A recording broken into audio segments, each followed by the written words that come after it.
문제는 숙련되지 않은 시술자들의 경우에는 이 구조를 무시한다는 거예요. 피부층이 얇은데도 한 층에 너무 많은 양을 넣게 되거나 혹은 근육층 가까이에 너무 과도하게 주입하는 경우에 환자분들이 기대했던 결과는 거리가 먼 결과가 나올 수 있습니다. 심지어는 필러가 피부 바깥으로 비쳐 보이는 생길 수도 있어요.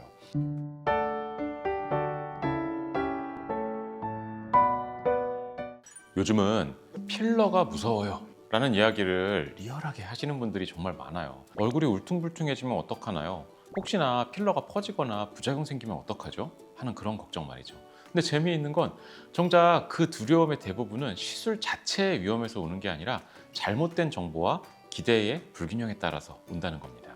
즉 필러 자체가 위험하기보다는 내 얼굴에 어떤 구조, 어떻게 들어가는지, 어떤 층에 주입되는 건지, 얼굴이 어떤 원리로 변하는 건지 이걸 모르는 상태에서 받다 보니까 불안하게 느끼는 거예요.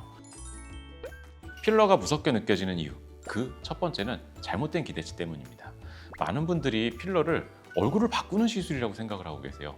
코를 높이고 턱을 길게 하고 팔자주름을 없애주는 이런 식으로 드라마틱한 변화를 많이 기대하게 되죠. 근데 사실 필러의 본질은 변형이라기보다는 조율이에요.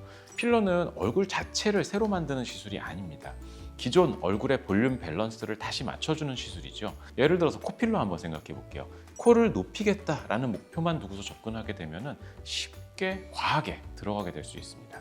근데 이렇게 되면 코만 얼굴에서 뚝 떨어져 보이게 되면서 굉장히 인위적인 결과로 이어질 수 있어요. 하지만 전체 얼굴의 균형을 보다 보면 얼마나 높이느냐 보다는 어디를 어떻게 연결하느냐가 훨씬 중요합니다. 특히 얼굴 전체의 라인이 자연스럽게 이어질 수 있게끔 디자인에 충분한 시간을 할애해야 해요. 자, 이번엔 조금 더 해부학적으로 이야기해 볼게요. 필러가 무섭게 느껴지는 두 번째 이유, 바로 주입층의 문제입니다. 우리 피부는 생각만큼 단순하지는 않아요.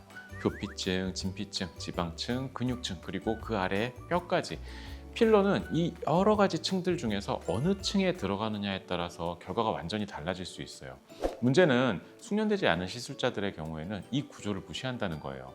피부층이 얇은데도 한 층에 너무 많은 양을 넣게 되거나 혹은 근육층 가까이에 너무 과도하게 주입하는 경우에 환자분들이 기대했던 결과는 거리가 먼 결과가 나올 수 있습니다. 심지어는 필러가 피부 바깥으로 비쳐 보이는 틴들 현상이 생길 수도 있어요. 따라서 필러를 넣을 때는 적당한 층에 적당한 양을 조금씩 나누어서 주입하는 것이 가장 중요합니다. 특히 주사 압력이 혈관을 너무 과하게 자극하지 않도록 주의를 기울이는 것도 필요하고요. 요즘은 필러 제품의 종류가 정말 다양합니다. 탄성, 점도, 유지기간에 따른 브랜드가 너무나도 많아졌죠. 하지만 아무리 좋은 필러라도 얼굴의 구조를 모르는 손에 들어가면 그건 단순히 재료일 뿐이고요. 정확한 주입층을 알고 그 구조를 계획할 줄 아는 의사라면 필러는 절대 무서운 시술이 아닙니다. 얼굴은 평면이 아니라 입체 구조예요. 그래서 필러도 단순히 넣는다가 아니라 볼륨을 조율한다, 선과 면의 균형을 잡는다, 이러한 개념으로 접근하는 것이 중요해요. 이렇게 되면 어색하지 않고 오히려 본래의 인상을 유지하면서 훨씬 더 건강하고 자연스러운 볼륨감이 형성되는 효과를 기대할 수 있습니다. 그리고 또 하나 중요한 게 있죠. 환자분들께서 생각하시는 이상적인 얼굴과 실제 얼굴 구조상 가능한 변화 사이에 간극을 좁히는 일, 이게 진짜 실력이에요. 그렇기 때문에 이 간극을 줄이기 위해서 충분한 시간에 상담을 할애하는 의료진을 찾는 것이 바람직할 수 있겠습니다.